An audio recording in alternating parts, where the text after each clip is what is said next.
Hi, this is Aleksander Vitkin, and today I'm going to teach you with Damiano here how to get 80 times more traffic on your Fiverr gig. And we're going to share exactly how this works and exactly how to do this by using the level system. And we're going to share with you all the tips and tricks that Fiverr actually wants you to use, but most people don't use because they're not aware of what's possible. They're not aware of how many visits and how many hits they can get in their gigs if they game the system. Now, Damiano is very successful on Fiverr, and we're going to cover all the best tricks and tips that are necessary, the top 5, for you to get ranked higher and for you to get a massive amount of traffic. When I started on Fiverr, a lot like the new people starting on Fiverr, new freelancers, they don't know exactly what they're doing yet. So they just put a gig out, they start a few conversations, and then eventually you'll have one gig that really takes off. And I started noticing that the more the gig took off, the more I started falling into certain processes that Fiverr has in place for sellers. And one of those processes being, the level up system. One of the things that Fiverr does really, really well is they created a lot of gamification into their marketplace.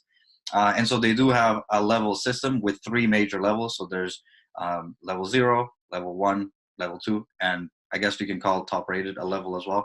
But let's focus on just 0, 1, and 2. If you go to fiverr.com/levels, you're going to have all of the information on the milestones that you need to hit as a Fiverr seller in order to get to a specific level.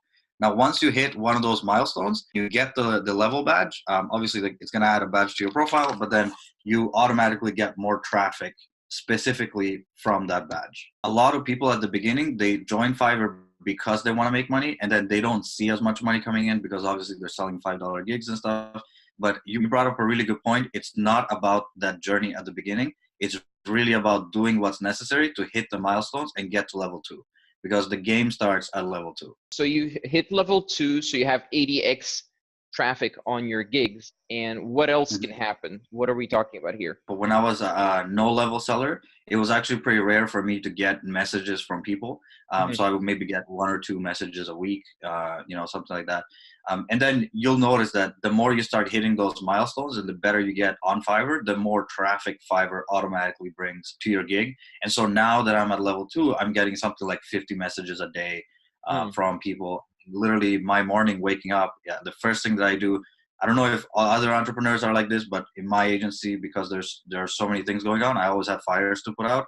So I have this little anxiety when I wake up in the morning. And so I just take my phone, and the first thing I see is like 50 messages from Fiverr.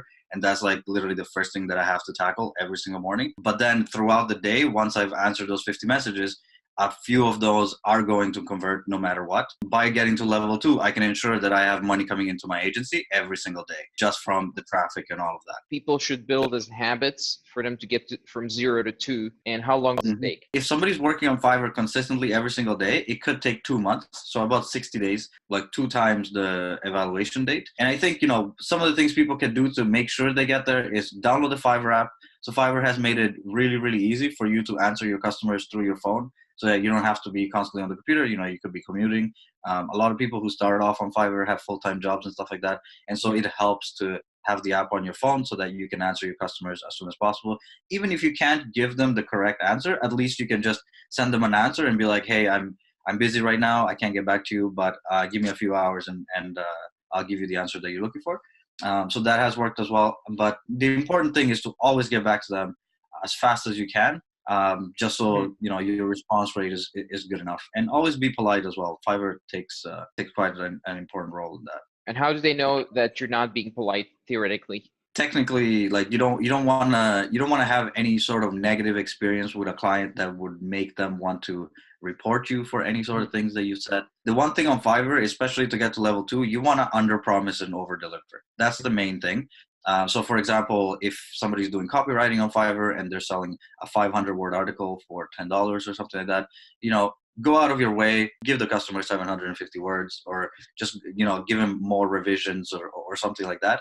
And that'll really show that you're trying to not just be polite, but also, offer higher than usual customer service. And that's kind of what Fiverr really cares about. They want their level 2 sellers to be the best of the best. And obviously, once you're at level 2, it doesn't just end there. There is another level, which is a lot harder to get, which is the top rated level. And when you're at the top rated level, you get like 100 times the traffic. But that level is quite difficult to get right now because it's handpicked by Fiverr. And so keeping that good customer service going, the politeness, the over delivering, the short response time, these are all things that are going to play into the equation that they use to choose who their top rated sellers are going to be. So that's basically what I have for you today. And thank you very much to Damiano for coming here. Thank you for having me. And for everyone else, see you next time.